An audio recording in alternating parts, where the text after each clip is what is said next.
Price God. இன்றைய ஜீவ ஊற்று சங்கீதம் 55 அதிகாரம் 22 கர்த்தர் மேல் உன் பாரத்தை வைத்துவிடு, அவர் உன்னை ஆதரிப்பார். நீதிமானை ஒருபோதும் தள்ளாட விட்டார். கர்த்தருடைய பிள்ளைகளே, உங்களுடைய பாரத்தை நீங்க மனிதர்கள் மேல வைக்கிறதை பார்க்கிறோம். உங்களுடைய மன கஷ்டங்களை, மனசுக்குள்ள இருக்கக்கூடிய சில காயப்பட்ட காரியங்களை நீங்க இன்னொரு மனுஷனிடத்துல பகிர்ந்து கொள்வதை பார்க்கிறோம்.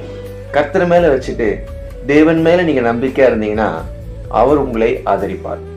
இந்த 2ஆம் பகுதி அழகா சொல்லப்பட்டிருக்கு. அவர் உங்களை ஆதரிக்கிற தேவன். தேவனுடைய பிள்ளைகளே, பூமியில ஒரு மனுஷனுக்கு, ஒரு மனுஷிக்கு, ஒரு குடும்பத்துக்கு அடைக்கலம், ஆதரிக்கக்கூடிய கண்மலையா இருக்கக்கூடியவர் நாம் ஆராதிக்கிற ஆண்டவராக இயேசு கிறிஸ்து ஒருவர் மட்டும்தான்.